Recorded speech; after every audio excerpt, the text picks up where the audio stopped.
Ning surveyed the situation on the screens. He had done something that had made the life of everyone in this situation harder. He had put all of his points into the monster upgrade. Because of that, everyone in all 6 of the different groups had struggled. Group 6 was on the verge of collapse, and even Group 9 didn't seem to hold on for long. Groups 1 and 3 were generally better, but their lack of teammates didn't help their situation. Perhaps the only one that was doing better than them was Group 2. After defeating the last 2 monsters, Ning had upgraded it once more. Now, he waited to see what sort of horrible monster would arrive this time. The Chimera was, fortunately, a lucky case for them, as Daryl knew its weakness. Underneath the Chimera's chest was a spot where its scale was inverted. That was the exact location he needed to hit with the spear just once to kill it. Of course, getting underneath its neck was hard given how flexible the damn monster was, but once he did, defeating it became as easy as eating a cake. "Get ready, the next monster is coming," Ning shouted at them. Drake looked better, even though it was daytime. Daryl looked eager to fight and wanted to kill whatever was coming. Meanwhile, Issy was the only one that couldn't fight properly against the monsters, but he too was going to give it his all. "Here it comes," Ning said as a white light appeared around them, and then, the sky got dark. Ning had to squint for a moment to see what was happening before his vision changed and he saw clearer. A bird stood not far away. The grass around the bird caught fire, except it wasn't a normal fire.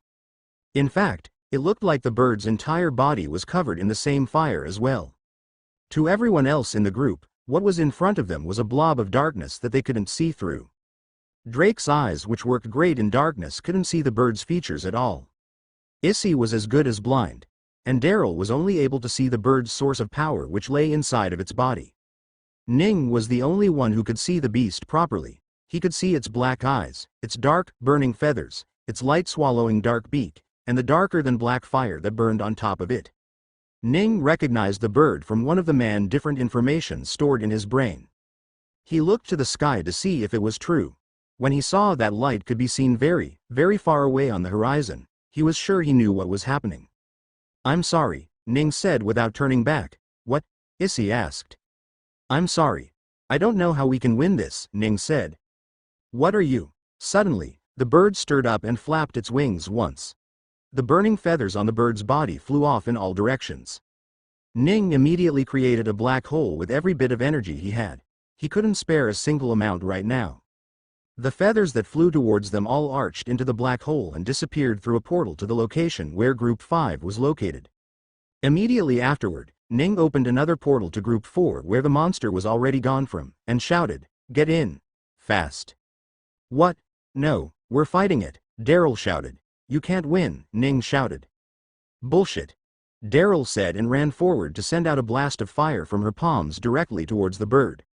However, when it did reach the bird, the black fire burning on top of it bird immediately destroyed Daryl's fire as if it were nothing. "This bastard!" Daryl cried out as waves of smoke escaped from her own mouth, ready to fight the bird. "Just go," Ning shouted.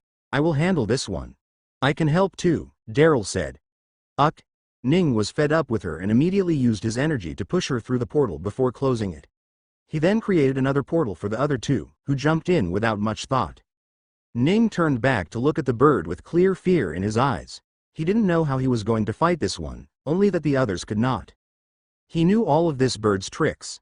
A hunter in the night with a speed that killed its prey before they even realized they had been touched. A black fire that burned eternally and consumed everything before it vanished. The ability to turn day into night simply by existing, and the ability to block off all sense of vision. Ning knew exactly what this bird was and how powerful it was. After all, this was something he had been looking forward to when his own bird evolved. After all, this was what night was going to be when he evolved. This was what every Dark Emperor Crow became when they evolved. One of the legendary beasts in the world of Chi. Rival to beings such as the true dragons and Qilins. The Midnight Phoenix. Ning pulled out his spear and put every single last drop of ether into his body. He didn't care if he was left with ether after this or not. He didn't have the luxury to. After this, he was sure that there wouldn't be another round. Since the chances of the other groups surviving a being such as the Midnight Phoenix itself was impossible to begin with. Ning spared a glance at the screen before looking back at the bird which was staring at him. Group 9 was dead. A single attack from the Midnight Phoenix destroyed everything. Suddenly, a high-pitched screech escaped from the phoenix and Ning saw his surroundings grow dark. Pitch black, in fact.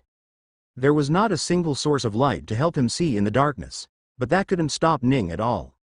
After all, his strongest vision skill needed no light to be able to see his surrounding. He took a deep breath as he pointed the spear towards the phoenix and charged. The phoenix moved, and it left a hurricane in its wake. It was not a normal hurricane either. The gusts of winds burned with a black fire that consumed the wind itself. Ning, who was charging against the Midnight Phoenix, couldn't keep up with its speed at all. The only thing he found out was that he was struck by the bird and sent flying down to the ground. A crater formed near the tower, but Ning was unhurt. His incredible strength and durability from being enhanced by ether fully protected his body. Even if he hadn't, the bird wouldn't have managed to do the same amount of damage as he had expected it to. The bird was fast, there was no denying that. He couldn't even see it move after all. However, it wasn't very strong. At least, not in its cultivation base. This was definitely one of the weaker ones. That wasn't something to be happy about, however.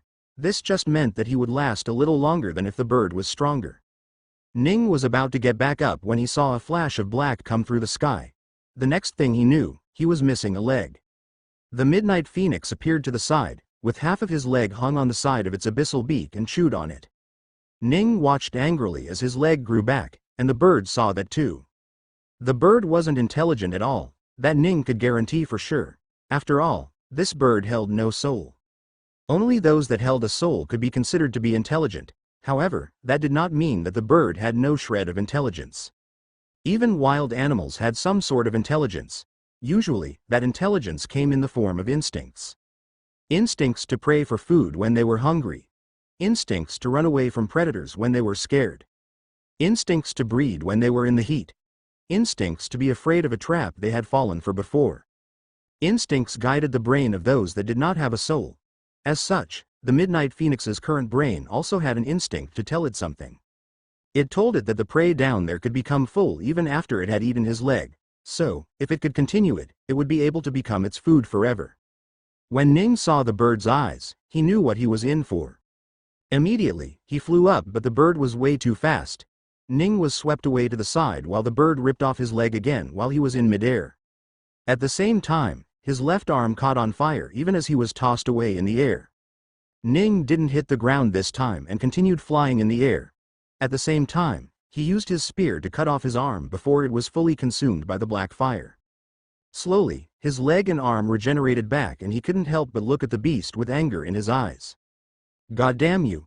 I will kill you," Ning said to the bird as he held the spear tight. Even as the bird began to move, Ning created a portal large enough for the bird to enter through. At the same time, he created a portal right in front of the first portal and made it the destination of the first portal.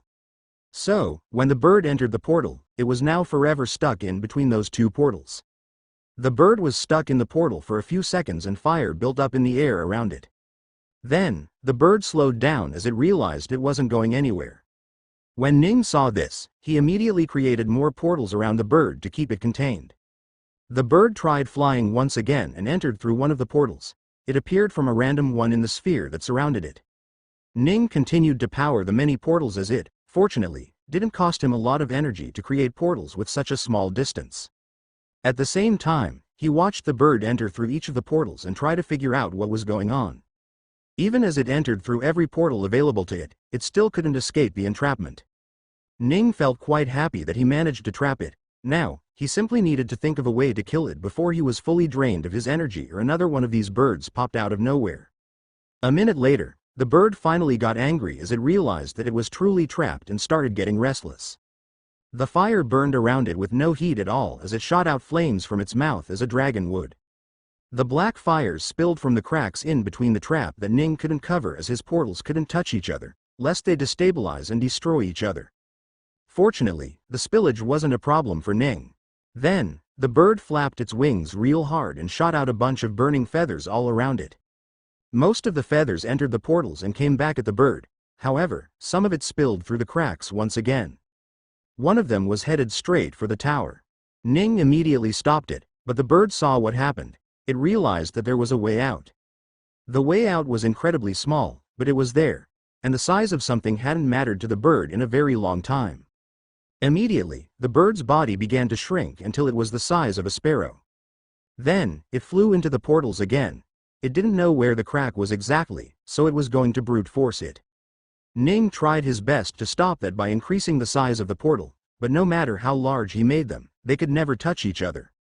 So, he wasn't surprised at all when the bird managed to fly out of the trap, only worried. The bird flew out, but it retained its small size. It knew that it had an advantage this way. Ning frowned and prepared his spear. He wasn't going to get caught off guard by the bird's speed now. He looked into the screen in a quick glance and saw that Group 6 was gone too. Now, only 4 groups remained. He couldn't watch how the fights were going in the other groups at all. He could only watch the bird in front of him and worry just how the hell he was going to defeat this bird. Spear chi filled the area as he created a domain with his intent. Slices of spear-shaped chi hit the bird, but it never could damage it at all. At the same time, Ning thought of ways to fight the beast. He thought of going invisible and fighting that way. But the bird had divine sense, so that would never work unless he had a way to hide from divine sense as well. Besides, even if it didn't, going invisible was a bad idea as the bird's target in the first place was the tower. The only reason it wasn't attacking the tower was that he was distracting it. The tower, Ning thought for a moment and looked at something that hadn't been used before. The turret. Ning immediately put what little points he had into the turret's damage and went in range. At the same time, the bird moved once again. Like a bullet fired from a rifle, the bird moved through the air causing multiple sonic booms. At the same time, it left a trail of darkness that tried to burn everything. Ning pulled out every little bit of speed he could muster and ducked underneath the bird's pathway while at the same time moving his spear to hit the bird. He was too late. He barely managed to duck a little, but the spear never made it to the bird. Instead, the bird hit his wrist and was knocked aside due to his strength. Now that the bird wasn't in its full form, its body was a lot weaker than before. In fact, just the fact that he had managed to put his arm up before the bird arrived meant that it had become slow as well. It was still way too fast for Ning, but it had become slow. Unfortunately, its fire remained of the same strength. Ning let go of the spear on his right arm before the fire on his wrist caught up to it, and instead used it to cut off his own arm. This was the second time Ning was forced to cut off his own limb today. He was not happy at all. Without wasting any more time, Ning grabbed the bird with his telekinesis. Now that it didn't weigh as much, he could use it to stop it. Then, he flew towards it and tried to strike it. The bird struggled to move, but it was incapable of moving. It didn't know how it was stopped, but it knew it had to be the work of the human in front of it. So, even as the spear fell towards it, the midnight phoenix spewed out a stream of black flame. Liquid fire shot out of the bird's mouth that directly hit the blade of the spear. Even as the spear got close to the bird, Ning knew it was over. A bladeless spear went past the bird, barely even touching it. Ning immediately let go of the spear in fear of catching the fire that was going up its shaft. He created another spear using ether and struck the bird again. But once again, black flame spewed out of the bird's beak, burning away the spear.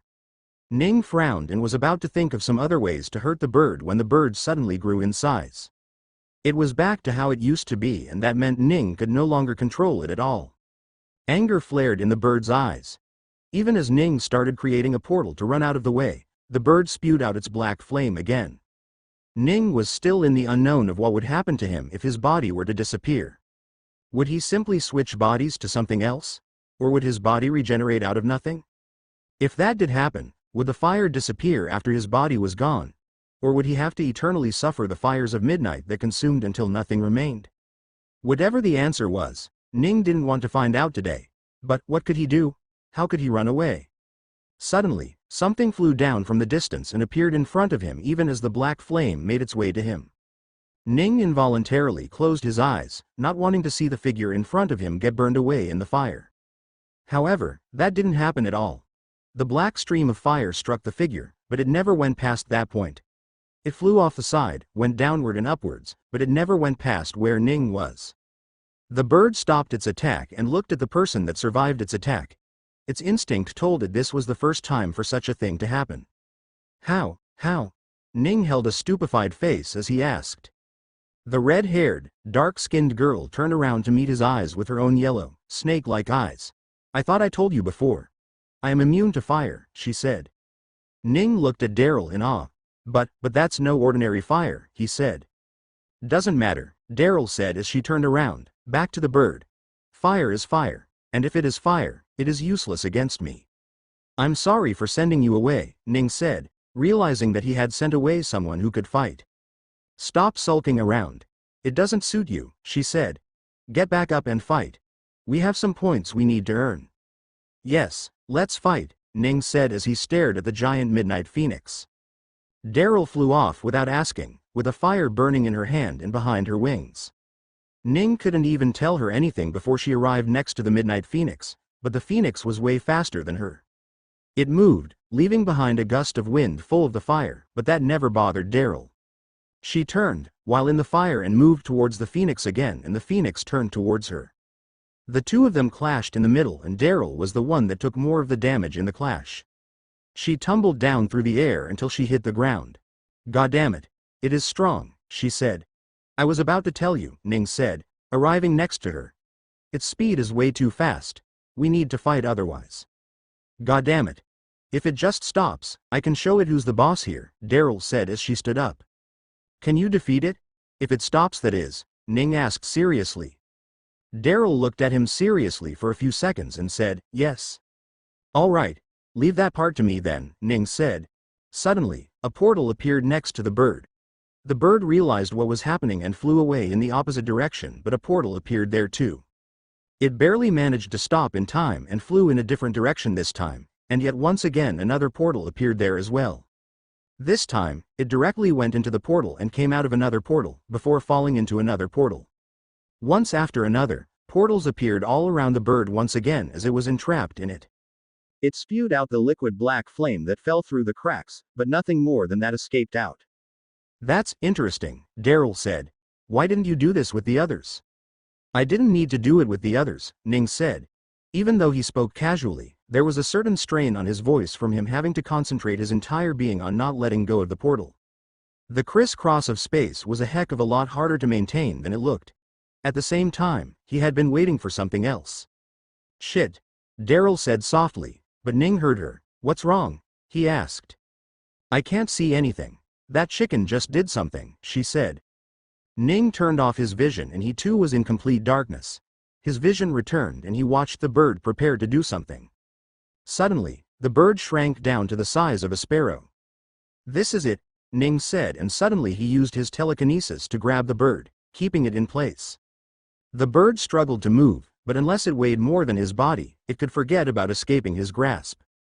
The bird employed its movement and it gave Ning a headache from having to keep in control something of great relative weight. However, he managed to do it. Your turn now, Ning shouted at Daryl. I can't even see where the chicken is, Daryl shouted back at him. Ning was about to ask something when she shouted, wait, wait, wait. I can see it. I can see its energy source. Holy shit, that is big. Can you really see it? Ning asked. Not the bird itself, but its position. I can see a small area, Daryl said. Don't worry. It is small right now, Ning said. Do it now. I can't, Daryl said. I need to be next to it. Damn it. Ning thought and moved his right hand, letting go of the bird, to open a portal again. Go ahead. You'll arrive right in front of the bird. Daryl nodded to the darkness and walked forward. When she did, the small blob of graying light that flickered far away from her suddenly appeared right in front of her.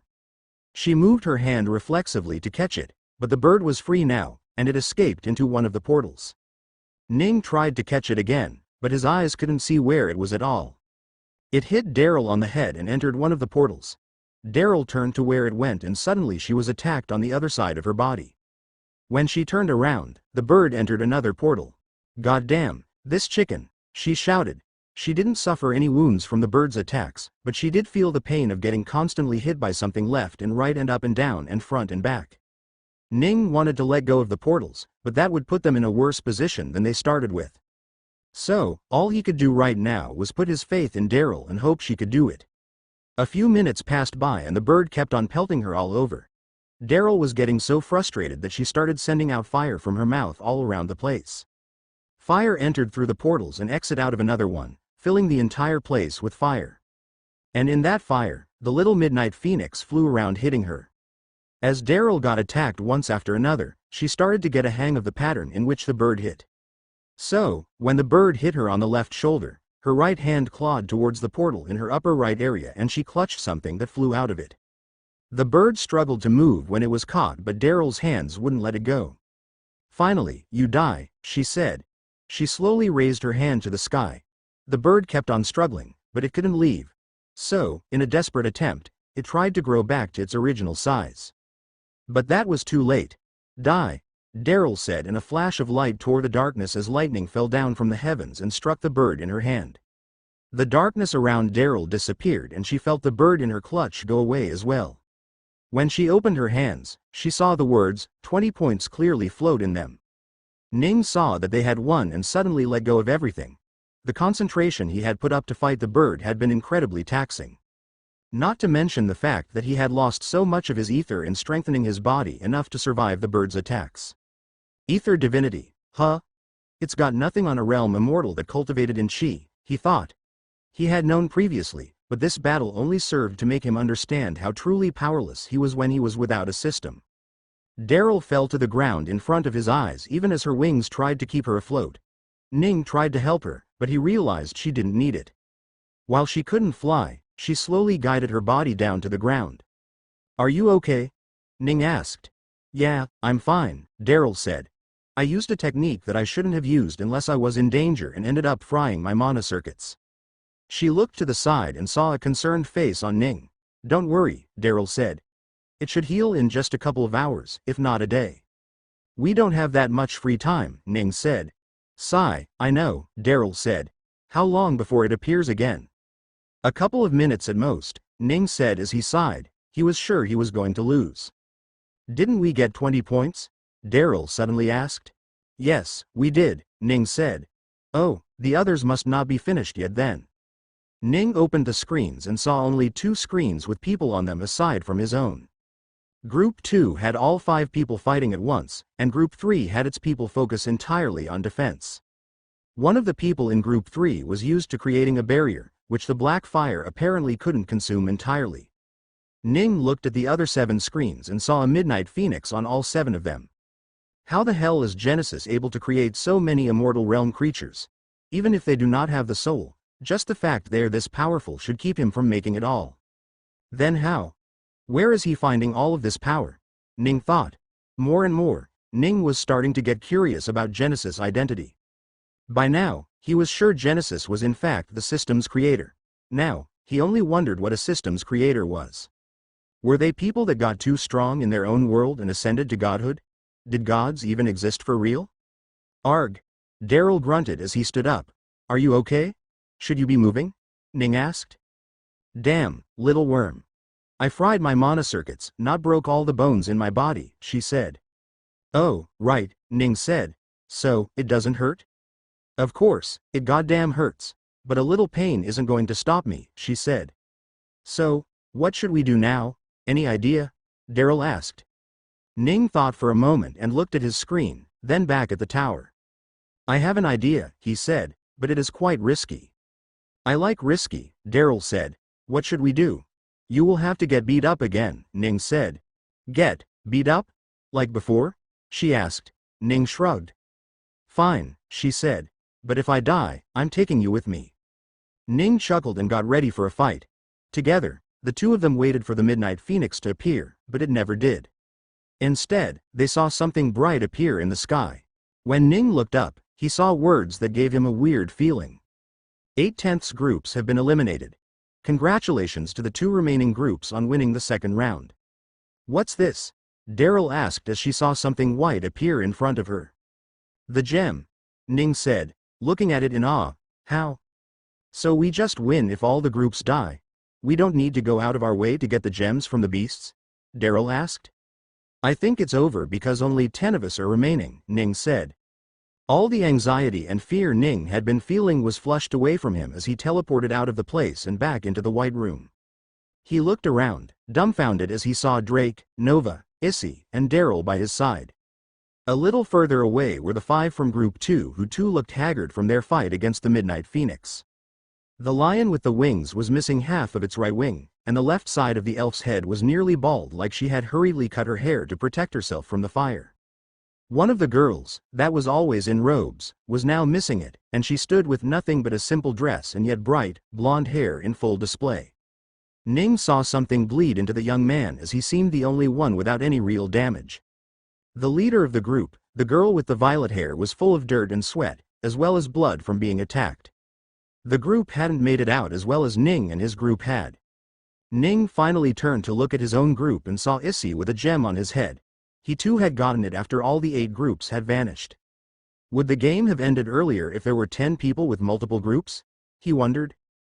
Just as he thought, that bright white light shined from the sky as Genesis appeared finally after quite a few days. "Congratulations, and welcome back," he said in a grandiose voice that reverberated throughout the room with infinite dimensions. "I am proud to call you my top 10 finalists, of whom one who will get this system of mine that I call the conversion system." The conversion system? Ning wondered what that was. Genesis sounded rather proud about his system, so Ning couldn't help but wonder just how many fundamental rules of the universe it broke to obtain it. 250 people he brought here, and now, only 10 remain. 240 dead, in less than 2 weeks. Ning was finally starting to feel horrible about this. The worst part was that Genesis wasn't doing it to give one of the winners a system so they could live freely. He was doing it so he could see how his little system did in the real world. He wanted a lab rat, and he was willing to kill 249 people, and 1 soul to get it. Ning couldn't help but wonder if there was any way for him to stop Genesis from getting too far with all of this. But if even his system was too scared to do anything against him, Ning didn't know what he could do. So, he had to keep on doing what he had been doing until now. Shut up and go with the flow. Look at you all, fighting such a tough battle and winning. I never expected for you to make me create such strong creatures. As a reward for all of this, once your little break is over, I will tell you exactly how my system will work, Genesis said. Until then, have fun. Before anyone could speak up, Genesis disappeared. Not long after, they all disappeared as well. Ning appeared on the street of one of the many cities all over this planet. He tried to use his ether, but as expected, it was all gone. The other 4 teammates of his appeared next to him as well. "So we are all still together, huh?" Issei asked as he looked around. The folks with the question marks over their heads still walked around. "We're all in this together, little worm," Daryl said and started looking for an exit out of the city. Drake slowly shifted away from Nova and tried to distance himself. "Our powers don't work here again," Ning said so he wouldn't be so afraid of her. Still, Drake didn't listen to him and moved to the wall before uncontrollably slumping on it and sliding down. The cloak covered his face from the sky, but the hot sunlight still hurt him to stay under. "Oh right," Ning said. "Let's get you inside." Ning carried Drake into a normal house next to them and laid him on the bed. "Thank you, leader," Drake said after taking a deep breath. After coming indoors, his body was able to move a little more and he could stand up. "I don't think I'm a leader anymore. The competition is over and there's nothing to protect after all." "Well, I will still call you a leader," Drake said. "Such an embarrassing act from someone named Drake. You should have some pride and fight against the pain," Daryl said. "My parents didn't name me Drake. It's more of a nickname they used to call me with, and I adopted it as what I want everyone to call me," Drake said. "So your real name isn't Drake?" Daryl asked. "No, it's..." "So you are just another little worm," Daryl said with a sneer. "Tisk, and here I thought I met someone worth of me remembering their name." "Whatever," Drake said and laid back on the bed. "So, what do we do now?" Issei asked when all of them were silent. "I don't know," Ning said. "Will we have to fight each other now?" Issei asked something that had been bothering him for a while now. It was something everyone else had on their mind as well. "Hopefully not," Ning said. "Genesis might come up with a different type of competition for the rest of us." "What type is that?" Daryl asked. "I don't know," Ning said. "Let's not bother with that at the moment." "Sigh, fine," Daryl said. "I'm going out. I need mana to fix my circuits." As everyone watched, Daryl walked out of the door and left. "I'll go train as well," Issei said. "I don't like the fact that I had to sit out of the last 3 fights." He too left the room, leaving the 3 behind. Ning thought for a moment. He too needed to go collect some ether. His reserves had been quite low after the last fight. "I should probably go get ready for the next competition too," Ning said. "I'm assuming you won't leave now either?" Drake shook his head. Just like last time, he wanted to stay back in the city. Well, since his only source of power are other people, it's not surprising he wouldn't want to leave, Ning thought. You will be staying too, right, Nova? Ning asked and turned towards Nova. Only then did he notice that she was huddled up on the floor behind Drake's bed. Seeing Ning's eyes, Drake too stood to check on her. Ning walked up to her and grabbed her by the shoulders. Nova? He asked. What's wrong? Nova jolted out of her trance and looked around in fear. Her breathing got quick and Ning could clearly see the effects of her trauma on her face. What's wrong? He asked. Did her trauma from the first round come back, or did she see the people die in the second round? He was sure that as far as she knew, nobody died because of her in the second round. They died because of me, she suddenly said as tears rolled down her face. I killed them. I killed them.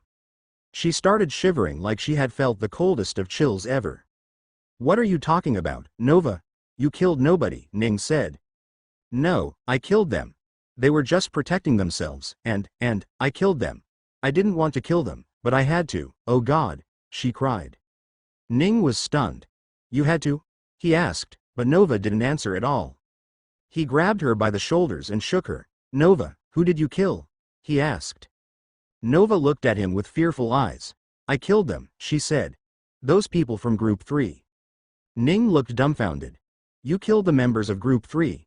He asked, unable to understand how that was possible. Yes, Nova said in between her tears. But why? Ning asked, unable to find a reason why she would do that. How were you even there in the first place? I ran, Nova said.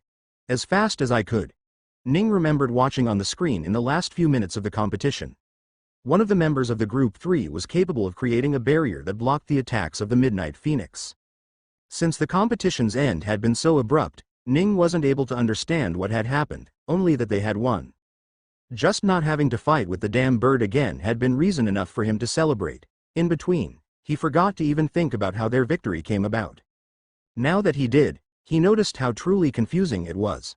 One moment Group 3 was fine, and the other moment it was over. If given the opportunity, Ning would totally assume that the man with the barrier had failed in between, which led them to have lost the round. However, now that he knew the reason, it made so much sense. Why did you do it? Ning asked. Did someone force you? Did someone kidnap you and take you away again? Nova shook her head. I did it to protect you, she said. Ning was stunned again. What? He asked. To protect me? Nova nodded. I saw through the screens. You were attacked by the bird and it tore off your leg. The only way to protect you was for us to win the competition, so I went to Group 3's location and they killed themselves, she said.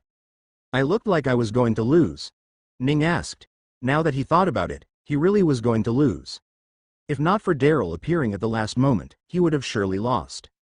Ning crouched down in front of her and wiped her tears. You don't need to cry, he said. Since you killed them for my sake, those deaths are on me, not you. But, I killed them, she said. I know, Ning said. But you did it out of good intentions. While that doesn't change the fact that you did kill someone, but it does make your act that much less horrible. Really? She asked. Yes, Ning said. Nova sniffled a bit and stopped speaking. You ran all the way to the third group's location, right? He asked. Nova nodded. Then you must be really tired. I'm sure your legs are hurting quite a bit, he said. Yes, they are, Nova said and looked at her leg, assuming it to stop hurting, but it didn't. Somehow, that little thing made her happier than anything Ning could have ever said. Yes, they hurt a lot. You should go rest. There should be other rooms in the house, Ning said. Nova nodded and left. After a few moments, Drake looked back at Ning and said, You have quite a way with words, leader. One of the benefits of having lived long, Ning said. Well, then you must be many times older than me, 'cause I can't speak that well yet, Drake said. If I was in your position, I might have just said she did the right thing. That is neither what she wanted to hear, nor what she needed to, Ning said. Look after her while you're here, okay? I'll go gather my energy back. Understood, leader, Drake said with a salute and slumped back down on the bed. Ning sighed and left the room to go out of the city. Along the way, he couldn't help but think just how close to losing he was. What would have happened if he lost? What if the bird destroyed his body, and while it regenerated, it then destroyed the tower? What would have happened then? Would he have been killed by Genesis? That likely wouldn't kill him, but what then? That would have killed Drake, Daryl, Issy, and Nova for sure. And when he too was killed and didn't die, Genesis would find out for sure that there was something wrong with him, and soon find out that he didn't have a soul. As someone that made a system, he would be very thrilled to find the host of the energy system in his hands to experiment on. After that, it was only a guess as to how long Ning would have to be kept by Genesis. Maybe 1,000 years? 10,000 years? 100,000 years? For someone like him, 100,000 years was likely nothing but a blink of an eye. But, to Ning who to go find his woman and disciples, that was a very, very long time. I can't afford to lose, he thought. Even if it means having to let everyone else die, I cannot lose. Ning walked out of the gate and suddenly stumbled against someone that was standing there. He was about to disregard the person, thinking it was a fake human, but when he saw no question mark on the top of his head, Ning gave a closer look. He saw a young man with bright blue eyes and slightly brown hair in front of him. He was just half a head shorter than Ning and looked quite young for someone to be fighting amongst these groups. "My bad," Ning said. "It's fine, I was in the wrong too," the man said and tried to walk away when Ning suddenly grabbed his shoulders. Ning had to immediately let go of the shoulders when he felt some jolts of electricity hurt him. "Sorry," he said when the young man gave an offended look. "I just wanted to ask if your group is in this city too." The young man finally looked at Ning closely and remembered. "Oh, it's you, from the other group." "Yes, yeah, I won't be answering the questions of my enemy," the young man said and went towards the forest outside in a certain direction. Ning looked dumbfounded, but quickly stopped worrying and took one of the paths to the forest as well. Ning walked out of the city and made his way toward the forest. He then settled down on the thicker part of it and brought out his ether from the bag. Fighting against the Midnight Phoenix had depleted his ether to such an extent that it had finally made him aware of the fact that even between the different energies, there was a sort of hierarchy. As it stood, Chi was a much better power system than the ether. Perhaps he could also do with ether what others could with Chi, but that didn't change the fact that Chi would have him require a lot less focus, attention, and overall talent in creating and manipulating. If even a weaker immortal bird with no intelligence was enough to give him trouble, Ning could only imagine what an actual immortal with all of their mental faculties could do. Once the bottle came out, he slowly drank it. It was fortunate that he brought the most concentrated stuff from Vilmore. Otherwise, it would have surely become a problem if it started sucking in ether from the area. Ning had to collect it little by little too, just to be sure he didn't accidentally pull energy from the outside. He had yet to realize how much energy from outside he could absorb before Genesis learned of his truth, but he damn sure didn't want any of it to get out. Genesis didn't give a time frame this time after which the third competition would start. Because of that, Ning needed to finish as fast as he could. Fast still ended up taking over 3 days because of how slow his absorption speed was. Ning was now prepared for the third competition that would start anytime soon. Given how long the second competition took, he expected this one to go on for a while as well, so he was all the happier to have completely recovered his ether. Ning looked over himself and realized he had done what he had come to do, so he decided to return back. Just as he did, a voice floated into his mind. A rather familiar voice that he had been desperate to hear for quite a while now. Ning stood dumbfounded for a few seconds. "What?" he thought internally as he didn't dare bring out the random shout of surprise. "The system is back," he thought to himself for a moment before remembering that no such messages had come by him. If the system had indeed come back, he would have known.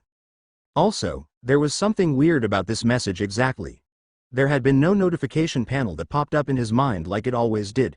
Instead, it was simply the system's voice that spoke to him. Ning's first thought after that had been to believe that he was hallucinating, but that didn't feel right. Next, he wondered if it was an enemy that was using their powers on him. Maybe it was even Genesis who had found out about his system. However, that didn't feel right as well.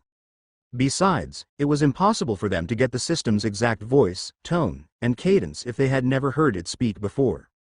To put it simply, Ning now believed that if it was the system that had messaged him, the only question now was how. Ning decided to ask that question once the system came back. For now, there was a more pressing matter that needed his attention. What does it mean by touch him? Ning wondered. Who is he? It didn't take him more than a split second for him to understand that the system was talking about Genesis. So, should I touch him? Then what? Ning wondered. Was the system going to take over Genesis? Was it going to release its divine wrath onto a system creator? To begin with, was he even sure the system was talking about Genesis? What if it was talking about Drake, or Issy, or maybe that man he saw 3 days ago? Maybe the lion was a he too. I guess I should just go around touching everyone then, he thought. That should be enough. Ning decided to stop thinking on this matter and instead looked around to make sure he wasn't forgetting anything. Once he was done, he left the forest and walked back to the city. As he made his way through the sea of question marks, Ning came upon a young woman who was not.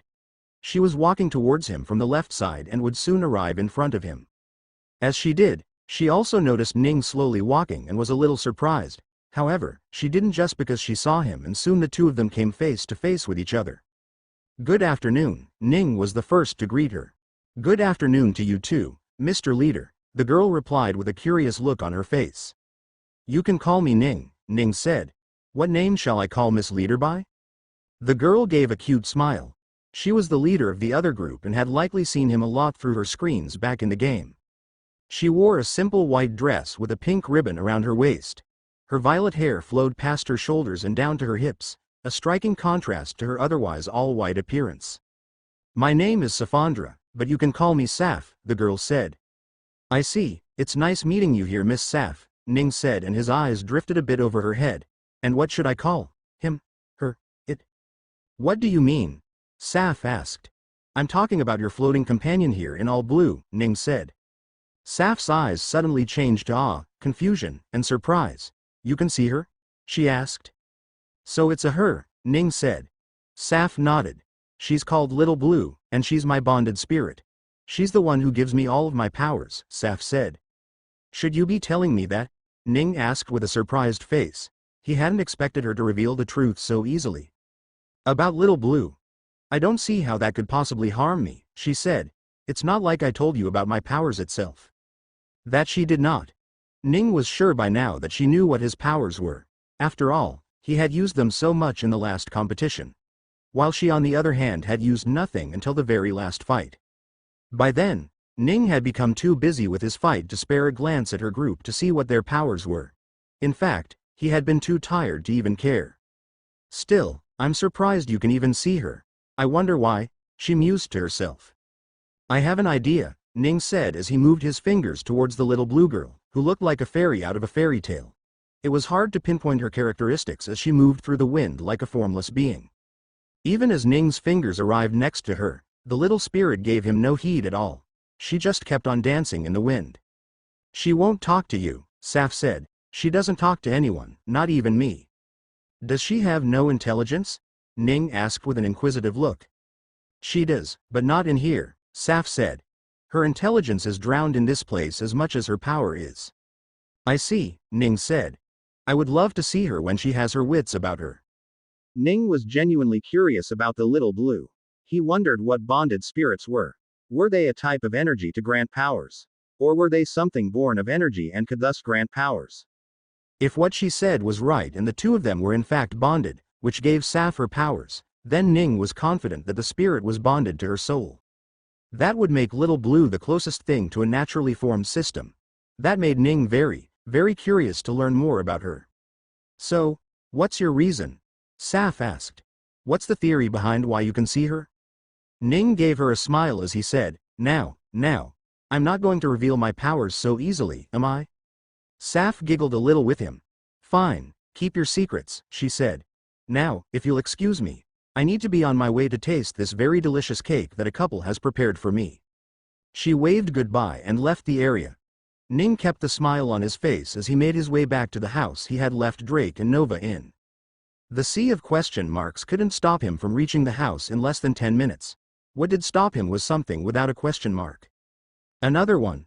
Ning thought to himself when he saw a black hooded girl standing in front of the house, talking to Drake. Ning recognized the girl. She was the golden-haired girl from the other group who had always stayed in her black robe, covering her face with a hood until the end when she had lost it. The only other girl from their group was the green-haired elf, who no longer had hair on the left side of her face after fighting against the Midnight Phoenix. She found another robe already, huh? Ning thought to himself, but quickly took back his words when he got closers. That was no robe. It wasn't a hood or a cloak either. The closest thing Ning could call it was a large, thin blanket that the woman had wrapped around herself. Please just leave, Drake's lazy voice came from the door. Ning was surprised he even bothered showing up at the door given how hot it was. Which only made him question if the girl in the blanket was in her right mind or not. Come on, don't be like that. Is she your mistress? Are you hiding her because of that? The girl asked. Mistress? Ning got curious now. What's going on? He asked as he walked toward the woman. The woman turned her head around and saw Ning. Then her smile grew sinister as if she had caught someone red-handed. There you are, she said. Mr. Leader. You have quite the taste in women. You must like damsels who can't do anything by themselves. That must let you feel like a hero when you do save them eventually. What? Ning was confused, to say the least. He turned toward Drake to get some sort of hint to see what the talk was about. Drake mouthed a single word at him. Nova. Damsel. Mistress. Wanting to play the hero. The girl's words started making sense to him. Who are you and why are you here? Ning asked the woman. The name is Bellatrix. You may call me Bella, she said. I came here because I noticed a girl I never saw before in the second competition buy food for herself. It took me a while to realize that she was the last member of your little group that you kept hidden. Tell me, is she your mistress? Is that why you kept her around despite her inability to fight? She asked. Miss Bellatrix, Ning said. You can call me Bella, she said. No thanks, Ning said and continued. Miss Bellatrix, did you come around to harass my companion just because you thought she didn't get here out of her own merit? I don't need to think it. I know it, she said. Well, if you think that anyone can reach the place we are at now without pulling even a little weight, you must be dumber than you look, he said. As far as I remember, you didn't do anything in your fight either, and simply left all the work to the lion. Since that was the case, can I call you its mistress? He asked. Its damsel in distress? HMPH, no need to get so defensive, Bellatrix said. I just wanted to see how she lured all of you. Miss, please go back. You are not welcome here, Ning said. You don't own this place, do you? If you want me to leave, then make me, she said. Very well, Ning said and grabbed Bellatrix by the arm before lifting her entirely off the ground with a single hand. Should I throw you out too? He asked. Bellatrix's face had drained of all colors by this point. Let me go, she started shrieking. Ning set her down and stared at her with wide eyes to scare her. If you come here again, I will throw you out of the city. Do you understand? He asked. I will kill you. The woman's face suddenly got sinister as a sneer came upon her. Just you wait. However, despite her brave words, she was still afraid, so she quickly turned around and ran away. Finally, Drake said as he slumped back into the room and practically crawled his way to the bed. Where's Nova? Ning asked. In the other room, Drake said as he got on the bed and pulled his blanket over. Ning walked over to the other room and knocked on the door. Nova? He called. No one spoke from the other side for a few seconds, but the door opened and Nova walked out. She was now wearing a simple blue dress and her black hair was tied in a ponytail. Where did you find that dress? Ning asked. He hadn't seen her change clothes before. I got it from some of the people in the city. They have nice clothes here, she said with a small smile. That girl bother you? He asked. She tried to, but I ran away, Nova said. She couldn't catch up before I came in. I see, Ning said, as long as you aren't bothered. Nova gave a meek smile and quickly her face changed as if she remembered something. Wait, she said and quickly ran back inside. When she came out, there was a box of candies that she showed him. Look, sweets, she said. I can see that, Ning said, a bit confused about what was so great about it. Can I taste some? Nova quickly nodded her head. Ning took a piece of the candy and ate it. The candy was hard but still had a chewy texture. In terms of flavor, Alex could taste some citrus fruit, maybe a lemon or lime. It's quite good, he said as he ate it. Isn't it? Nova said with wide eyes. I can't believe I forgot what candies tasted like. Ning stopped. You haven't tasted candies in a while? He asked. Nova shook her head with a foolish smile. I've been alone for many years now. There wasn't anyone to make candies, she said. Surely there were some out there, right? It wasn't like all candies suddenly vanished, Ning said. Nova suddenly got a little smaller as she crouched a little. I never went outside my house after everyone died, Nova said. What? You remained in your house for years? Ning asked. Nova couldn't bring herself to say anything, so she simply nodded. Ning looked stunned. What did you eat? Did you have a garden or something? he asked. Nova shook her head. What did you eat then? Ning asked. Nothing, Nova said. Few things had managed to get Ning as confused as he was right now. Do you not get hungry? He asked, but then he remembered her stomach growling a few days ago. I do, she said. But then I don't. What? Ning had a dumb look on his face. Never mind, she said. It's my powers. Anyway, you want more? Ning shook his head. You eat. I'll go rest for a bit, Ning said and left Nova alone. It felt weird to see her as happy as she was currently. He was happy for her. Ning went to his room and lay on his bed with a head full of thoughts. Slowly, one by one all those thoughts disappeared, and he fell asleep. When his eyes opened up again, Ning found himself in a white room. Immediately, he got up and looked around. There were 9 other people around him, all equally confused. Great. Since all 10 of you have rested, we can continue on with our competition, Genesis spoke, and Ning finally noticed him up in the air. Before we continue, however, I promised you all something, Genesis said as he brought out the glowing orb for all to see. The system. As I mentioned before, this is the conversion system. Now you might be wondering what it converts, he said. And the answer is simple. It converts energy. Imagine you are running out of mana in the middle of the battle and your enemy sends out a fireball. No problem. Use the heat from the fireball to convert it into mana and suddenly, you no longer have mana problems. You need extra spiritual energy to summon something and you can't find the energy? Simply use the gravity of the planet to convert it into spiritual energy to aid your summoning. You are going through heavenly tribulation. The lightning is getting more and more fierce, and you have run out of chi. What do you do? Simple. You just convert the lightning into chi and continue on. There are many scenarios where this system can be useful, and if I do say so myself, this is one of the best systems out there right now, Genesis said. Of course, you won't be able to use it just like I explained it just now. After all, you will have to slowly evolve it by gaining experience which will involve achieving something, learning something, or killing something. Once you do gain the experience and fully unlock all the functionalities of the system, I am sure you will reach the height you have never before, Genesis said with a proud voice. And it will be all thanks to the system I created for you. Whoa! Drake heard Genesis's explanations and couldn't help but show amazement at it all. If he could get the system, he wouldn't have to ever worry about running out of energy. I won't have to kill people just so I can live either, he said to himself softly. HMPH, I don't need that, Daryl said to his side. Nova looked at it with a confused look. Would that even help her? Issy on the other hand looked at the system intently as he clutched his own sword. With it, he could become stronger. Stronger, at least, than he was when his brother gave up his life to contain the tsunami into his sword. If he had the system at that time, he could have stopped the tsunami maybe, and protected everyone who died from it. Maybe, he would get to take revenge against the demons that caused the tsunami and ran away into their portals. The various other people in the group had similar thoughts. The lion's expression was unreadable, but it seemed to want the system. The man's expression was solemn, but one could see that he wanted it. The elf looked agitated, perhaps remembering the demons that killed her people. The hooded Bellatrix had a sinister look on her face, perhaps thinking that she could summon a greater monster than the demon she had summoned to kill everyone. Finally, Saphondra had a curious look on her face.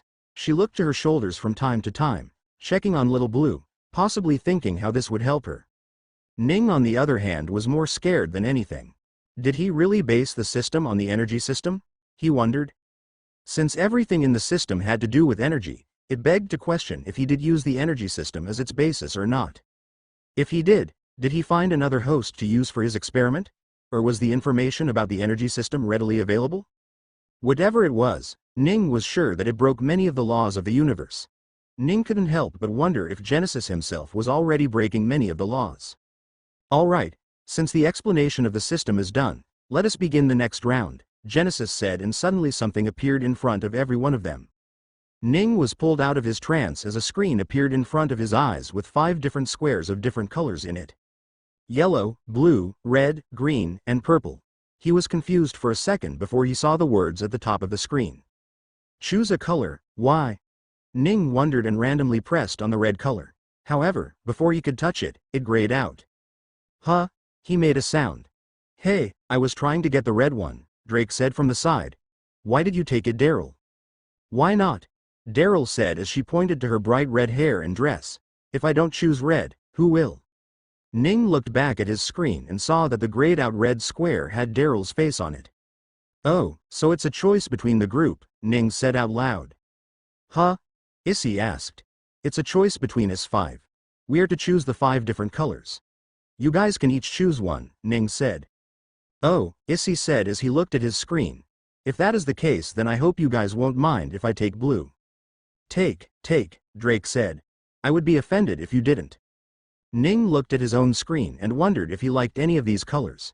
He soon found he didn't terribly want either one, so he was fine with whatever remained. Drake, you can choose one, Ning said, seeing that no one was choosing any. Sure, Drake said and looked at the 3 remaining colors. I don't eat plants, so green is out of the question, he mumbled to himself. As for purple, that is said to be the color of royalties and rulers. I don't want to be either of that anymore, he said and finally tapped on the remaining color. Yellow it is, he said. Your turn now, Ning said to Nova. Nova looked at the 2 remaining colors and clicked on the green without hesitation. Well, I guess I'm left with purple then, Ning said and tapped on the last remaining color. Once all 5 of their faces appeared on the screen vanished. Genesis appeared a few seconds later and spoke up. Since you have chosen your color, the competition will begin now, he said and put forth his arm. Suddenly, crowns emerged from the heads of each of them. It still had the same gems that they received in the second competition. Only, now the gems were colored in the same color as the one that they had just chosen. Suddenly, the gems escaped from their crowns and flew into the air. However, they didn't merge with each other and instead met with the other 5 flying gems of the 5 different colors from the opposite team. Finally, the respective colored gems mixed together to form a more saturated version of themselves.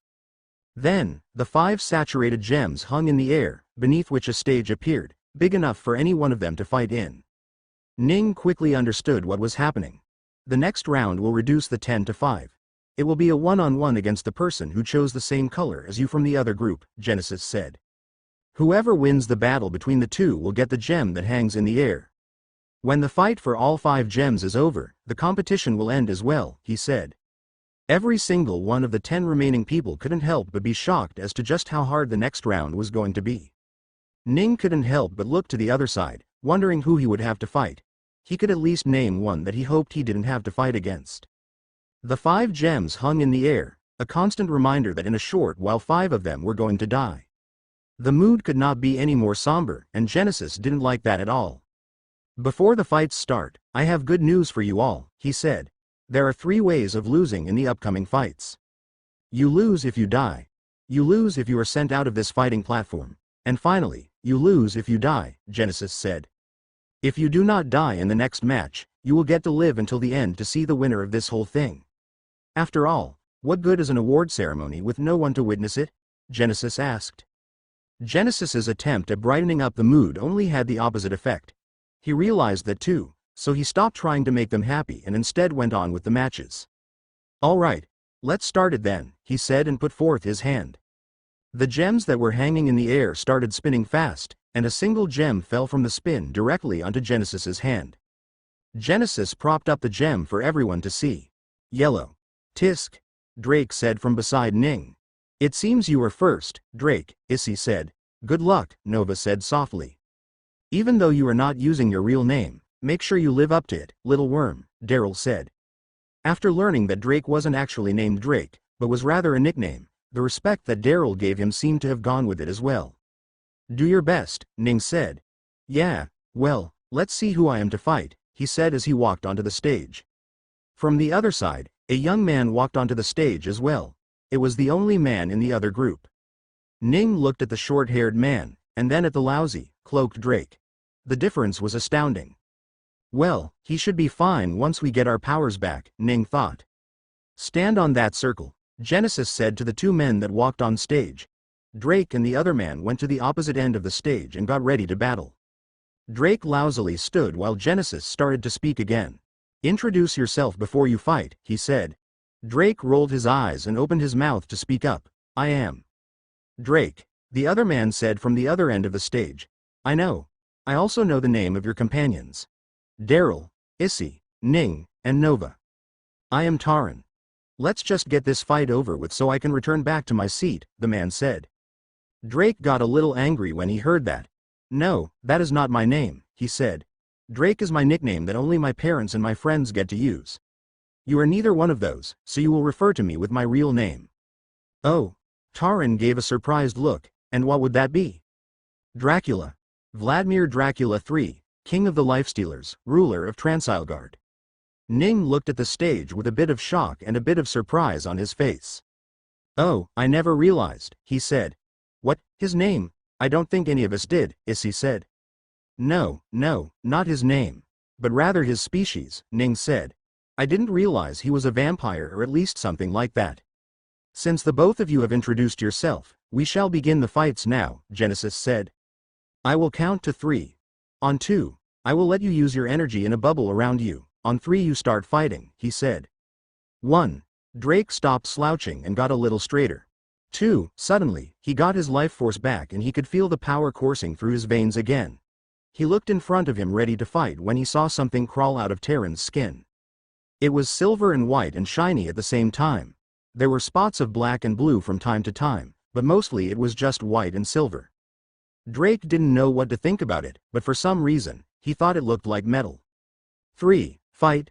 Suddenly, the flowing metal covered Taran and he put up his metal-covered hands to show a circular hole at the center of his palm. Suddenly, something bright appeared in it, and in the next moment, something fired from it. Drake dodged to the side as quickly as he could, but he was still slow. He was hit directly on the shoulder and a portion of it was torn off and sprayed all over behind him. Drake gave a glare and caught his left hand from slumping over and pulling the rest of the torn shoulder down with it. "Give up, or you'll die," a robotic voice came from the metal-covered mask that Taran was now wearing.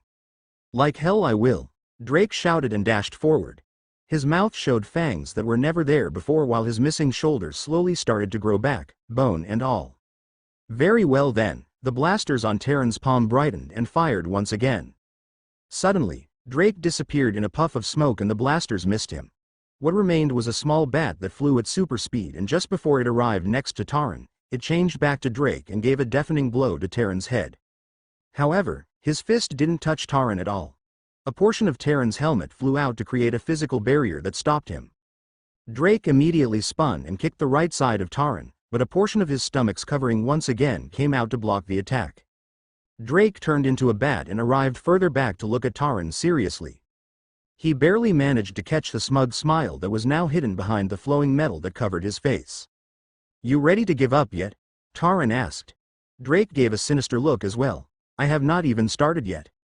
"Wake up, Taran," Wendy spoke in his ears, but Taran didn't hear it. His eyes and ears were only watching and listening to Drake. "Kill yourself." That was the command he had gotten and he would fulfill it. Applying taser on UBZZT, Taran's body convulsed a bit when he was shocked by his AI. Only then did he gain back his mind. "What the hell happened?" he asked. "You were hypnotized once again and I saved you. You must thank me next time by finding me the perfect power source." "I will," Taran said. "Thanks, Wendy. No need. That is what I'm here for." Drake looked from far away with a troubled look. Looks like hypnosis won't work either, he thought. What can I do now then? He wondered. Taran got back up and got ready to fight Drake. Drake quickly got out of the firing way and started running circles around Taran to dodge any more missiles or blaster shots. After all, he didn't have much regeneration capability if he was attacked. I need more life force, he thought, but it would be hard to gain in this place. As he ran around Taran, he noticed something that he hadn't noticed while Taran was down on the ground. There was a bit on his back that didn't have any covering on it. It was his bum, but he didn't have the luxury to choose at the moment. He sighed as he ran and suddenly stopped. Then, he used his life force. Suddenly, he turned into black smoke, and out of that smoke came not one, not two, but 100 different bats. The bats flew in a group towards Taran. Taran quickly fired off his blasters, but it couldn't hit the bats that knew how to dodge them. As the bats got closer, the numerous little nanomachines on Taran's body got to work. They flew off in every direction trying to stop the advancement of the bats. And somehow, they were successful in stopping every single bat. Every single bat, except for the one that was really Drake. Drake wasn't flying in the air at all. Rather, he was using life force to hide in the shadows. As Taran moved around and his nanomachines moved around with him, Drake slowly used the shadows that appeared around him to make his way up the body. The nanomachines would stop the bats and retreat back to their location, but since there were no nanomachines on Terran's bum, Drake managed to enter it without any of the nanomachines providing obstacles. Then, he opened his bat mouth and bit into the bum. As soon as he bit it, his fangs secreted a venom that numbed the area around the bum. So, even as he drank blood, Taran couldn't feel it at all. However, just because Taran didn't feel it, didn't mean that he wouldn't know. Your vitals are dropping. You are losing blood. What? How? Taran asked while also shooting at the bats around him. Scanning a visual of his body appeared in front of his eyes and it showed Drake sucking away all the blood from his butt. What the hell? This asshole is sucking my ass, Taran shouted and smacked his own butt. Drake left before he was hit and appeared as a human far away. Disgusting bastard. Taran shouted, but Drake said nothing. He felt disgusted himself. Still, he had managed to get some much-needed life force and was now going to use that to fight. He watched as the nanomachines struggled to protect against all of the bats. Taran could tell that he was getting overwhelmed himself. Enough, he shouted, and suddenly his entire body armor fluctuated. A shockwave released from his body drove away all the bats, turning them into a puff of black smoke and destroying them. Taran heaved a bit and Drake saw that.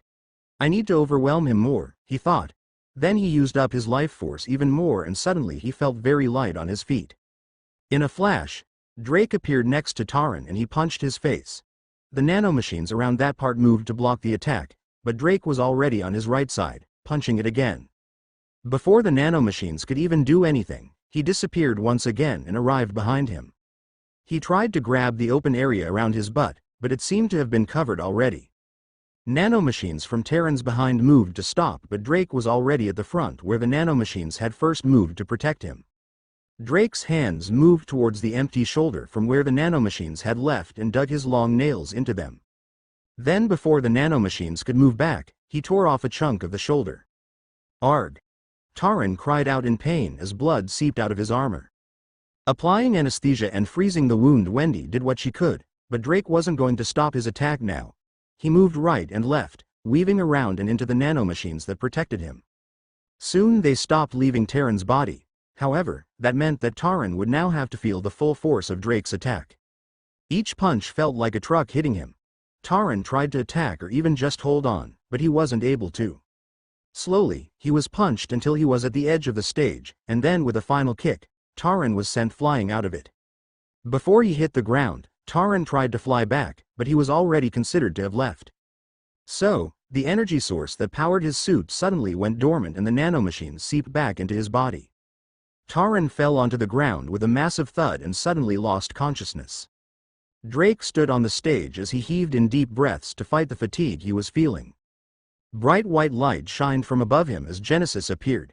He slowly drifted down to Drake and placed a hand on his shoulders. And we have our first winner. Congratulations. Genesis opened his palm and suddenly a bright yellow gem appeared on his hand. You have won this, Genesis said and handed the gem to Drake. Drake nodded with a lazy look on his face. Now that the match was over, his powers had disappeared, and there was no longer any life force available for him to sustain himself. Once he grabbed the yellow gem, the gem disappeared and appeared on the front of his crown. Once there, Genesis finally let him leave. Drake made his way back to the group where Ning and the others congratulated him as well. Alright, next up is, Genesis spoke as the 4 remaining gems in the air started spinning around very fast. Then, a single gem fell down, which he caught gracefully. Here it is, he said as he opened up his palm to show the next gem. Red. Ning saw the blood-red gem on Genesis' hand and then turned to Daryl. It seems you are up, he said. It does seem so, she said as she stood up. I'll return in a few moments, little worms. Then, she walked to the stage. Even as she did, Ning's eyes remained on Genesis. After all, he had noticed something interesting that would help him. He comes into physical contact with people that win. Huh. That means I can touch him when I win, Ning thought. He wished he had an easy matchup. As he watched the other group, the lion slowly walked towards the stage as well. Oh, her opponent is the lion, Drake said from the side. Wasn't he the one that kept fighting all battle for the other group? Yes, Ning said. But Daryl should be fine. She killed a midnight phoenix. That's not something just anyone can do. Well, let's just watch and see, Issy said from the side. Daryl arrived on the stage and stood on the side where Drake stood. The lion appeared on the other side and waited. "Introduce yourselves," Genesis spoke. "Yigich." The lion spoke out loud. "Darylisha Regalian Eon Gondra," Daryl said. "Ha ha ha, why does a lousy human need such big names? You should have names that match your size, little one," the lion said. "Lit. Did you just call me, little one?" Daryl asked. "Yes, little one," the lion spoke. "I will be sure to make your death quick. I don't find pleasure in bullying little humans." Daryl looked shocked.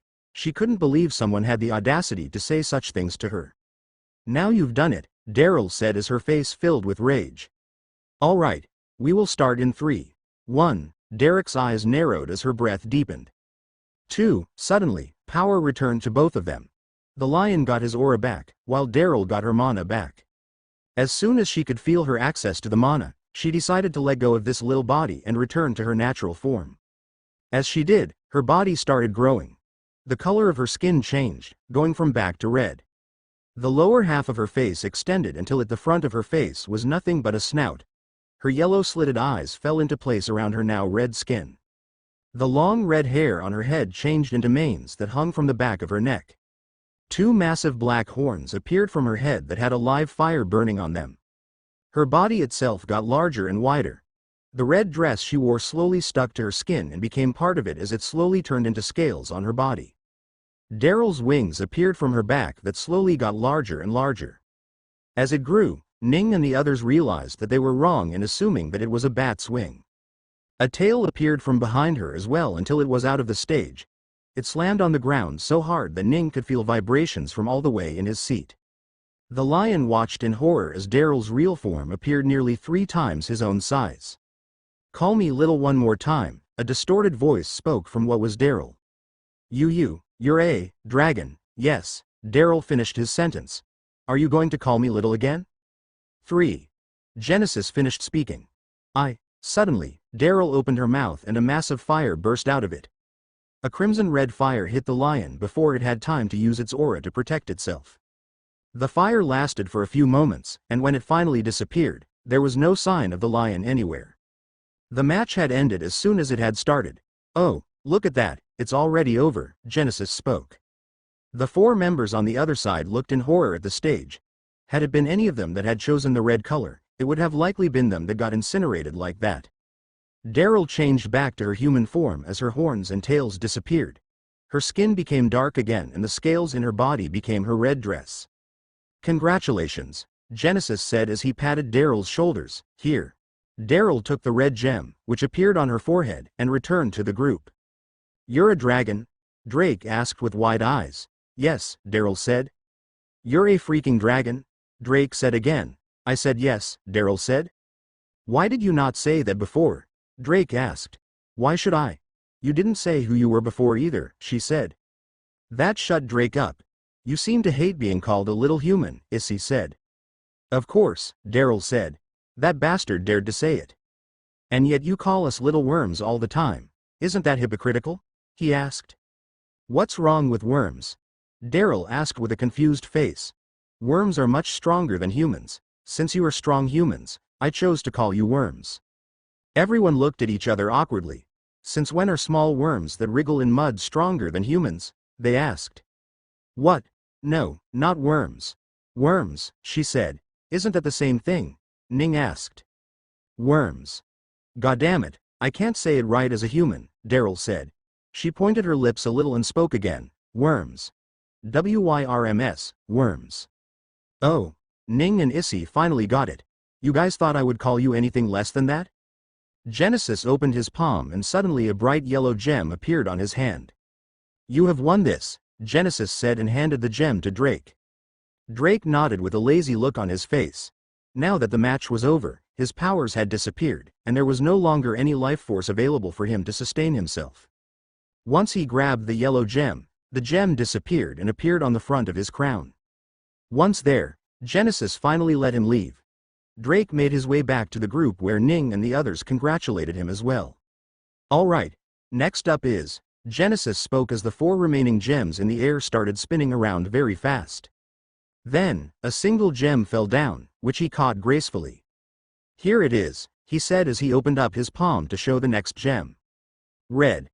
Ning saw the blood-red gem on Genesis' hand and then turned to Daryl. It seems you are up, he said. It does seem so, she said as she stood up. I'll return in a few moments, little worms. Then, she walked to the stage. Even as she did, Ning's eyes remained on Genesis. After all, he had noticed something interesting that would help him. He comes into physical contact with people that win. Huh. That means I can touch him when I win, Ning thought. He wished he had an easy matchup. As he watched the other group, the lion slowly walked towards the stage as well. Oh, her opponent is the lion, Drake said from the side. Wasn't he the one that kept fighting all battle for the other group? Yes, Ning said. But Daryl should be fine. She killed a midnight phoenix. That's not something just anyone can do.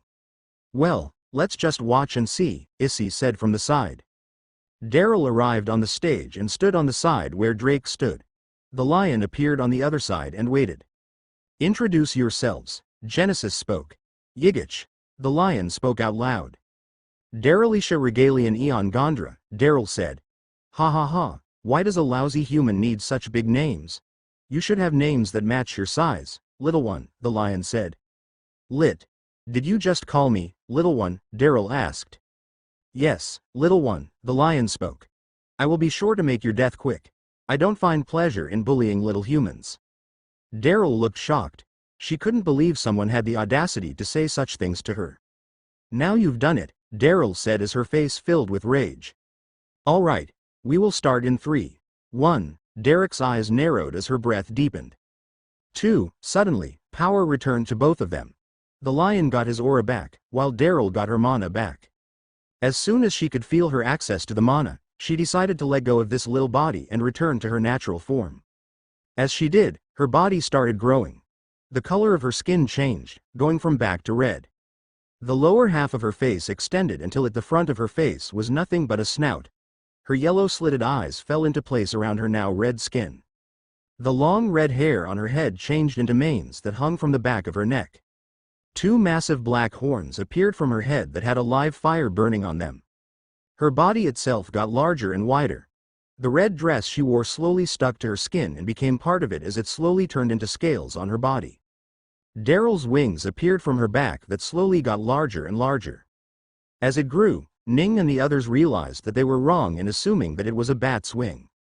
A tail appeared from behind her as well until it was out of the stage. It slammed on the ground so hard that Ning could feel vibrations from all the way in his seat. The lion watched in horror as Daryl's real form appeared nearly 3 times his own size. Call me little one more time, a distorted voice spoke from what was Daryl. You're a dragon, yes, Daryl finished his sentence. Are you going to call me little again? 3. Genesis finished speaking. Suddenly, Daryl opened her mouth and a massive fire burst out of it. A crimson-red fire hit the lion before it had time to use its aura to protect itself. The fire lasted for a few moments, and when it finally disappeared, there was no sign of the lion anywhere. The match had ended as soon as it had started. Oh, look at that, it's already over, Genesis spoke.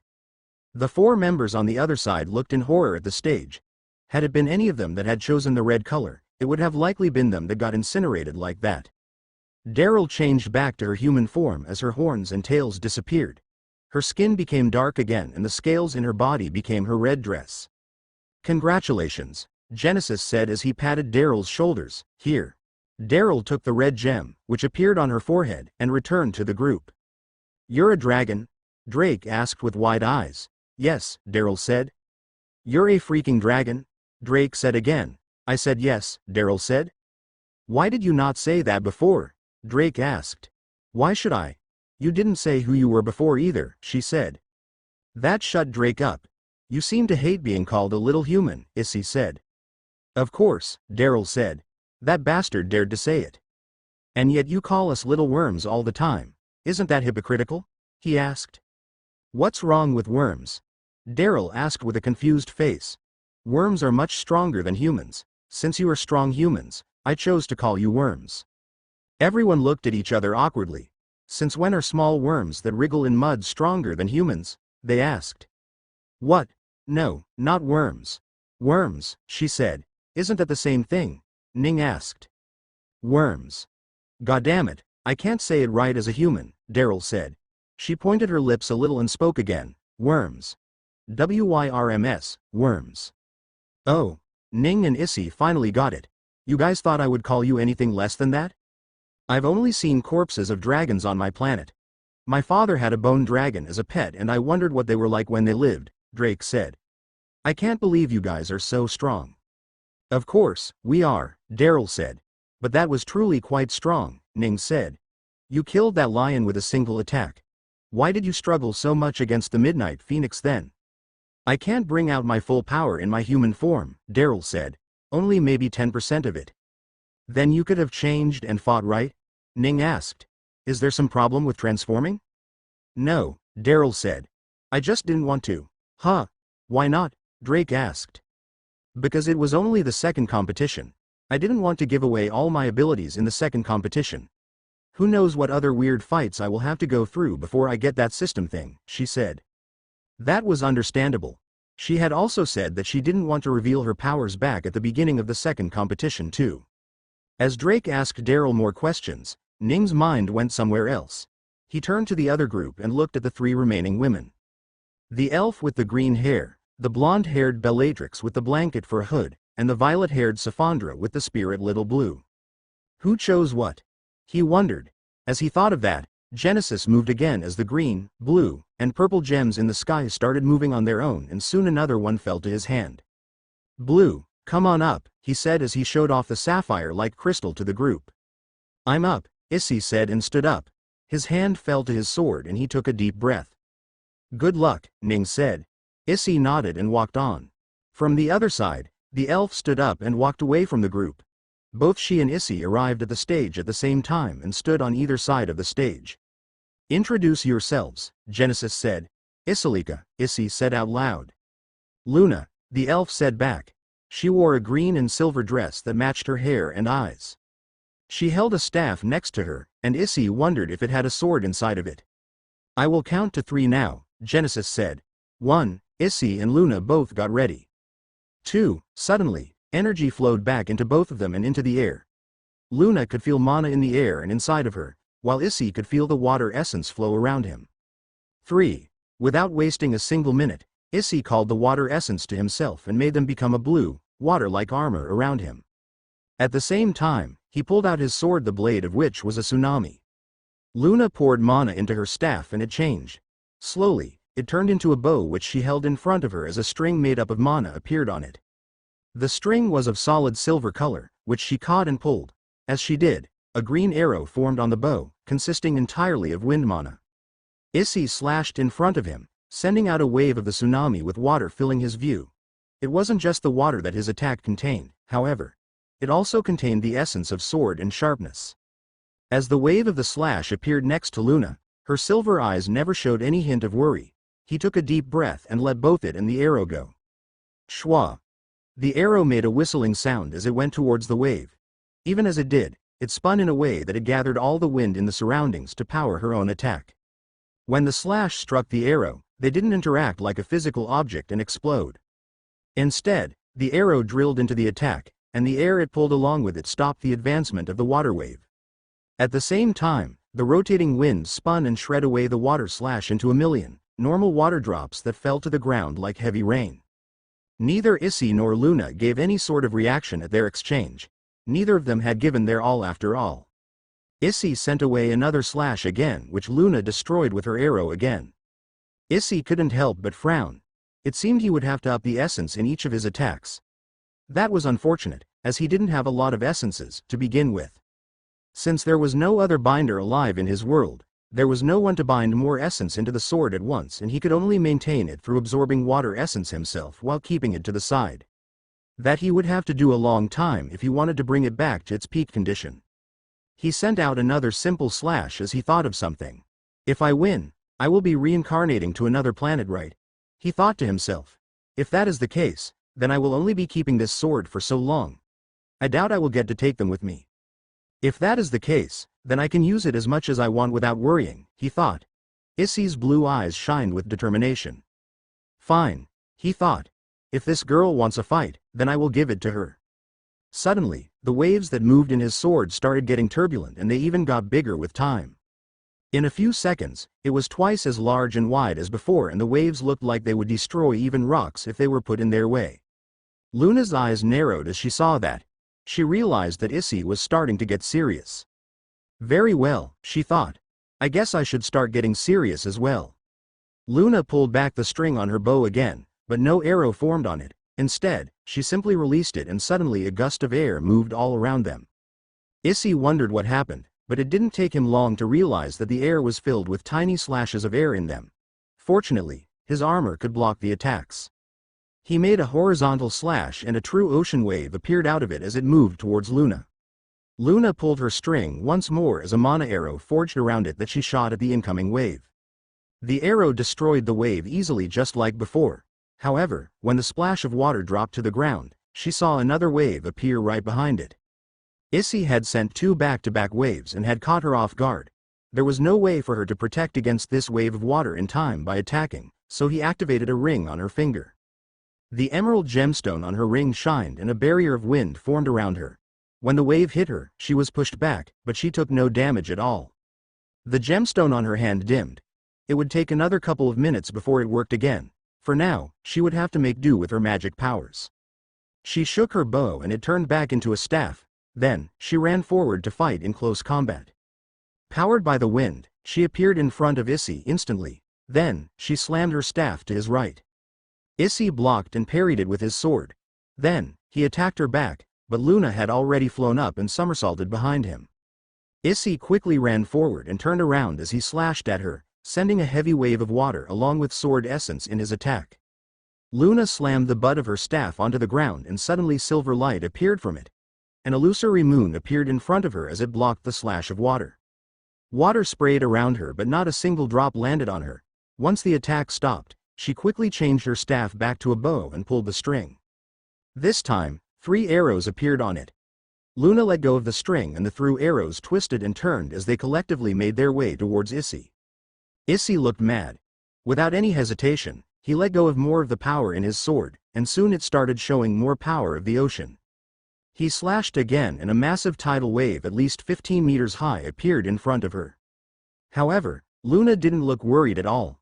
Instead, she simply watched the 3 arrows land on the wave and instantly destroy it. Issy's eyes went wide when he saw that. That was one of my strongest attacks, he thought, refusing to believe that the girl had destroyed it so easily. Ning and the rest watched from the side with some concern on their face. Will he be okay? Nova asked. I hope so, Drake said, but it doesn't look good. Why is that little WYRM continuing to send out water? Does he not realize that she's already beaten her water? Why is he not using other attacks? Daryl asked angrily. I don't think he has anything else to use, Drake said. As far as I can remember, I've only seen him send out water slashes. Tisk. What sort of idiot only learns one technique? Even if it's just water technique, he should know to learn more, Daryl said. I don't think he's a fighter, Ning said from the side. He's either not a fighter or a fighter that doesn't care about fighting. That's why he doesn't have enough experience to change his style depending on his fight. Then, is he going to lose just like that? Daryl asked. Maybe not, Ning said. He did mention about having a secret attack that was quite strong. Let's see what it is. The fight between the two of them continued with neither of them getting an upper hand. Luna was forced to stay on the defensive as Issy kept on sending out his water waves one after another. She defended it easily, but she also couldn't go on the offensive. Issy worried that his essence was going to come to empty up soon. With the number of attacks he had sent, he was afraid he was going to undo the binding that bind the tsunami to his hilt. If that happened, he would lose the only piece of weapon he owned. On the other hand, Luna was the hero of the elves. As an elf, she already had a high amount of mana, but as a hero on top of that, her mana was practically unending. With so much mana, she could continue to fight for as long as she wanted. Slowly, he started attacking less and less to preserve his essence, but that only gave Luna the opportunity to attack. Soon, Luna was on the offensive, and Issy was forced to block. Screw it, he thought, and suddenly held his sword in front of him, pointing towards Luna. Luna pulled her string again as 3 arrows appeared on it. Even as she did that, she tapped into the 2 rings she wore. Both of the skills in her 2 rings were available for her to use. She let the arrows go and all three of them flew towards Issy. Issy stood there with nothing to protect himself, as even the suit of water armor he had put on had melted away. He closed his eyes as he remembered the day his brother sacrificed himself to contain the massive tsunami and bind it to a broken sword by his side. Today, he was going to undo what his brother did. Today, he was going to let the tsunami free. "I'm sorry, brother," Issy said softly. Then, he opened his eyes and undid the binding. A tumultuous spray of water appeared out of nowhere as Issy undid the binding on the sword. A tsunami, constrained to the side of the state, made it far more dangerous than it could ever be on its own. Luna's eyes went wide as she suddenly used both the defensive skill on her two rings to create a bubble of air and fire around her to protect herself. Even then, the gush of water pushed against her defensive barrier and threatened to destroy it any second. In mere moments, she was going to get washed away by this water, and that was either going to throw her out of the stage or leave her dead. She slammed her now-turned staff on the ground as a bright moon appeared in front of her to protect her. She unconsciously reached for the necklace that she always wore no matter what, but this time her reach came back empty. Her necklace wasn't there anymore. Of course, it wasn't. After all, she had used it to destroy the demons after they had massacred her people. Hero of the elves, what bullshit. I couldn't even protect anyone, she thought as she looked in front of her. I can't even protect myself. She was starting to feel angry, but quickly she knew that was the wrong thing to do. So, she turned her anger into determination and quickly thought of what she could do. With her vision blocked, there was nothing she could see outside of her own fire barrier, which was going to end soon. She felt the moon in front of her shudder as the wind barrier gave out. What do I do? She thought. She knew what she had to do. Luna took a deep breath and pulled the string on her bow again. As she did, her bow, which was made with moonstone, shined in bright white light as it slowly coalesced into the string as an arrow. This was the last piece of moonstone she had. After this, she would never be able to use the power of moonlight ever again. This is it, she said as she remembered the days when she played with her mother. It had been her mother who made her both this bow and her necklace. She had already lost the necklace, now she was going to lose the bow as well. A furious look appeared on her face as she pulled the string as tight as she could and waited. The moon disappeared once all the energy in the bow was gone, and then the fire barrier disappeared because the time was up. As soon as it was gone and the water came in rushing, Luna let the arrow go. To her eyes, the arrow flew slowly as it touched the water that was coming toward her. It looked like the water was going to devour the arrow and hurt her. However, none of that happened. Instead, the arrow ripped apart the current of water as it made its way through without stopping.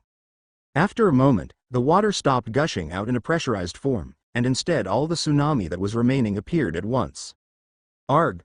Luna cried as there was nothing she could do to protect herself as a lake's worth of water appeared on the tiny stage. She closed her eyes, knowing she was going to be swept away. However, nothing hit her. Luna slowly opened her eyes to look in front of her and saw that all the water in the arena had gone missing. Genesis had removed it all. Did I win? She asked as she looked at the stage for Issy, but he wasn't there.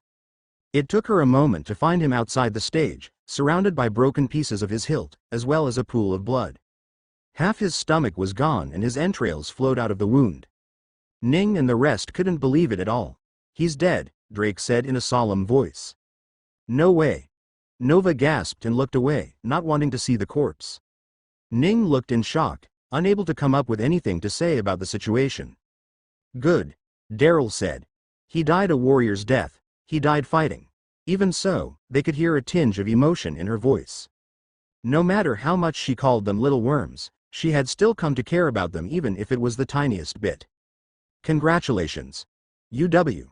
Genesis stopped mid-sentence when he saw Issy's body move. However, that wasn't possible since he really was dead. What moved was a blue figure of his shape that had swords for arms and its body was entirely made up of water essence. This reminded Ning of the first time he fought the small bird with wind and space powers that came back stronger in its ethereal form. Damn essence users, Genesis said with an annoyed face, can't even die right. Suddenly he moved his hand and the newly formed water body of Issy was destroyed in a single attack. That bastard! Daryl shouted. Coward, sit down. Ning went to grab her before she angered Genesis. He couldn't let that happen. He killed his. I know, Ning said. Calm down. Anger won't get us anything.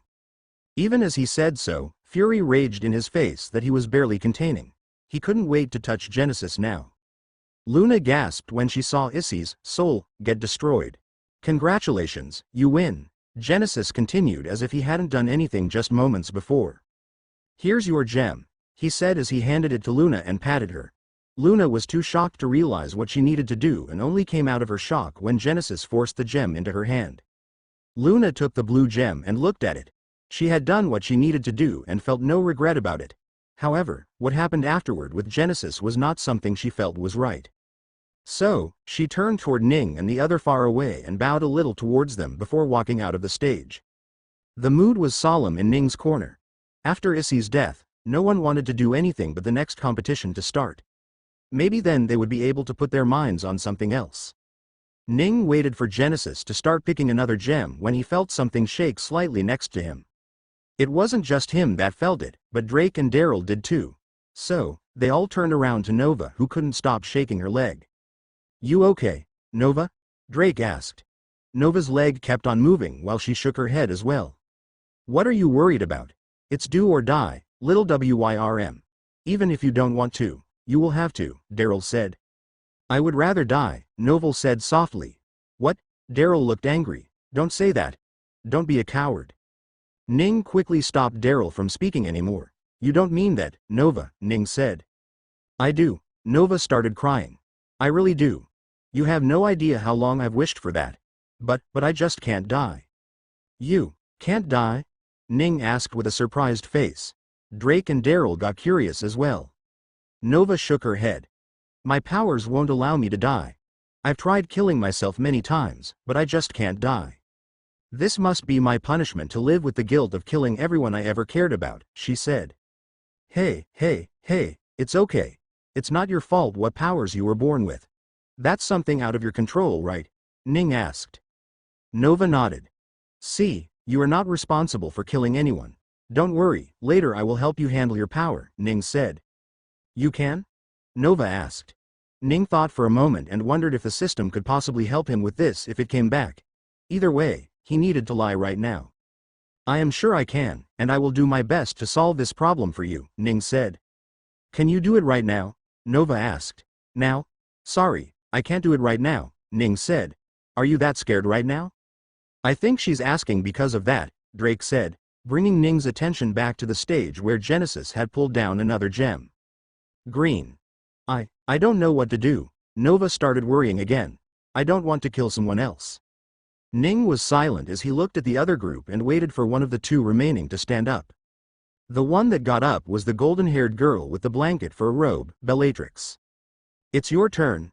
Ning turned around to Nova, who also stood up. What should I do?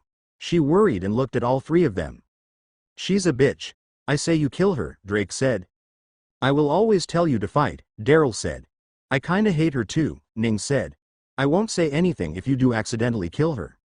Nova couldn't believe her ears. I think I'm going to just give up, she said. But you won't get to win the system then, Drake said. I told you already, she said. I really want to die. She walked on without waiting for anyone to say anything and arrived at the stage. She watched Bellatrix arrive on the other side with the oversized robe and gave a smug look at her. Now you can't keep on hiding, can you? She asked. What will you do now that your knight in shining armor is not here anymore? While she spoke to Nova, her eyes kept moving towards Ning and Drake in the distance. I will do what I want to, Nova said resolutely. Introduce yourselves, Genesis said from the top.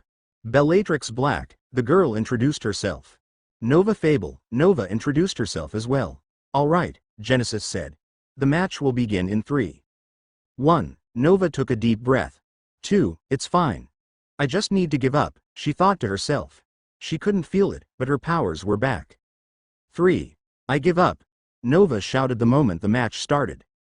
Genesis removed all of their powers the moment the words left Nova's mouth. What? Bitch. You need to fight me, Bellatrix said. She was out for blood against Nova. No, I will give up, Nova said. Are you sure you want to give up? Genesis asked. Yes, Nova said. Well, sucks for you because you can't give up, Genesis said. What? Why not? Nova asked with a surprised look. Because it's not in the rules. There are only 3 ways you can lose. You end up dead, knocked out and unable to fight, or out of bounds. So, if you want to give up, just do one of these 3 things, Genesis explained. Alright, I will count to 3 again. Genesis went on to count to 3 while Nova couldn't help but start to hyperventilate again. She didn't want to kill another person, not when she could help it. She looked back and saw that she could jump off from there. If she did, the match would be over. Yes, I will jump, she thought, but at the same time, Genesis counted to 2. Power came back to both Nova and Bellatrix again. Nova tried to jump. That was the only thing she wanted to do right now, and as such, her powers wouldn't let her. The moment the thought of jumping off appeared in her head, her legs froze as if they were stuck to the ground. 3, Genesis finished counting. Are you going to fight me now? Bellatrix asked. No, Nova said, but even as the words left her mouth a sword appeared in her hand. Bitch. If you want to fight, just say you want to fight. No need to try and lie here, Bellatrix said. I really don't want to fight, Nova said. At the same time, her hands moved and a sword slash made up of chi moved toward Bellatrix. Bellatrix barely moved out of the attack's way in time and survived. She looked back at Nova, and now her face was full of anger. I am going to make sure your death is worse than anything you could have ever imagined. Nova was born to a loving father and mother. She also had a loving little sister with about 3 years of difference between them. They weren't rich, but they weren't poor either, so, living itself was never hard for them. In their world, everyone was born with a power. The power got stronger with time and usually would manifest fully when they hit their teens. Nova's mother could create a small fire, and her father could speak directly into another person's mind within a certain radius. These weren't good enough to get them anywhere in life as a soul artist, so they were happy with the life they made with their family. When it came to Nova, however, she never manifested her powers. Even after she was 18, no one could figure out what her powers were. In the end, the family believed that she was born without one. As such, society shunned her and distanced itself from her. But Nova didn't care. Yes, she was a little disappointed when she realized she was one of the few powerless people in the world, but that wasn't problematic for her at all. After her, she still had her family with her. In her 22nd year alive on that planet, something happened in the nation Nova lived in. They went through a heatwave the likes of which the planet hadn't seen in centuries.